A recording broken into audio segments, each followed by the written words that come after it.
大家好，我是阿东。今天我来带大家来学习中文，在日常使用的词语。Hello สวัสดีทุกคนข้าพเจ้าอาตงมื้อนี้ข้าพเจ้าสิมานำพาทุกคนมาเรียนภาษาจีนอ่าภาษาจีนที่ใช้ในชีวิตประจำวันเนาะโอเคมื้อนี้เราสิเอาประมาณ5ประโยคนำกันโอเคเป็นจั่งใดนั้นเราลองมาเรียนนำกันเบิ่ง好的，同学们，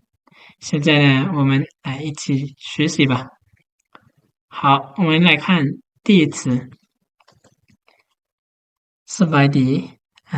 ลาว语สบายดีภาษาลาวว่าสบายดีแล้ว中文เด้ว่าแนวใด中文是你好你好ภาษาจีนคำว่าสบายดีภาษาจีนเป็น你好你好เฮามาเบิ่งอยู่นี้บางคนอาจสิไปเรียนเคยเรียนมีพื้นฐานพีอินเรื่องการออกเสียงบัดนี้จะมาสับสนบ่นี่อ้าวอันนี้ก็เสียง3อันนี้เสียง3แล้วเป็นหยังคือว่าออกเสียงทวิตคือว่าบ่ออกเป็นเสียง3ว่าซั่นไหม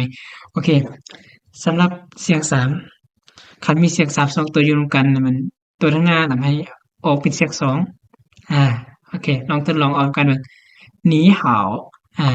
你好你好แปลว่าสบายดีบัดนี้สบายดีตอนเช้าเด้เฮาสิว่าแนวใดสบายดีตอนเช้าตอนเช้า早早上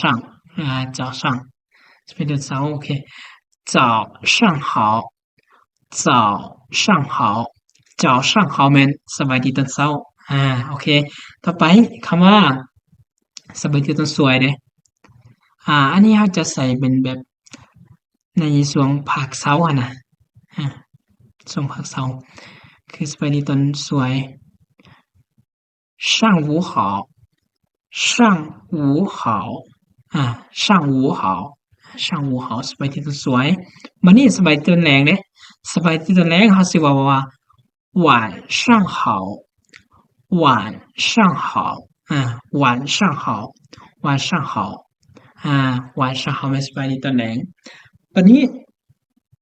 เรารู้คำทักทายสบายดีตอนเช้าตอนสวยตอนแลงแล้วบัดนี้ก่อนหน้านี้เราอยากรู้ชื่อนักถามว่าเจ้าชื่อหยังเจ้าชื่อหยังบัดนี้เจ้าชื่อหยังภาษาจีนจะเว้าแนวใด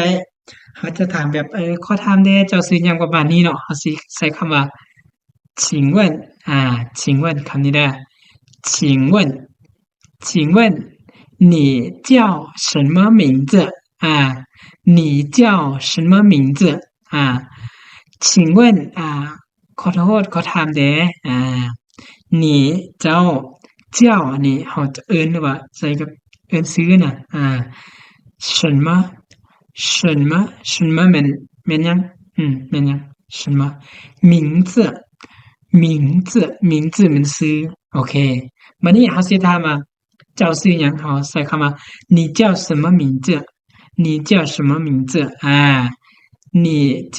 什么名字你叫什么名字เฮาสิถามแบบสุภาพได้เฮาก็ใส่คำว่าเติมคำว่า请问请问ใส่ทั้ง请问你叫什么名字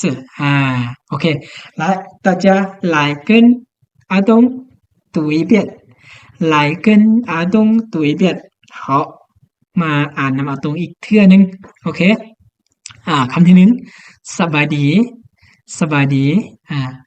你好你好คำที่สองสบายดีตอนเช้า早上好早上好早上好อันนี้บ่แม่นช่างเด้ออันนี้ช่างเสียงเบา早上好บัดนี้สบายดีตอนสวยตอนสวยนี่ย้ำอีกเทื่อนึงว่าเป็นในช่วงภาคเช้าเด้อคันว่าตอนเที่ยงเขาจะใช้คำว่า中午好中午好คันตอนบ่ายเขาก็สิใช้อีกคำหนึ่งก็คือ下午好เดี๋ยวคลิปหน้าจะมาสอนละเอียดกว่านี้อีกโอเคคลิปนี้เป็นคลิปทดสอบก็ว่าได้โอเคเฮาต่อไปคำว่า上午好上午好โอเคต่อไปสบายดีตอนแรงสบายดีตอนแรง晚上好晚上好สบายดีตอนแรง晚上好สบายดีตอนแรงวันนี้ขอถามเดี๋ยวเจ้าซื้อหยัง请问你叫什么名字？你叫什么名字？请问你叫什么名字？OK，快他们的叫是一样。OK，好的，同学们，今天呢，我们学到这里，明天见。โอเคทุกคนมื้อนี้เฮาเรียนมาฮอดนี้แล้วมื้ออื่นเฮาจึงพบกันใหม่再见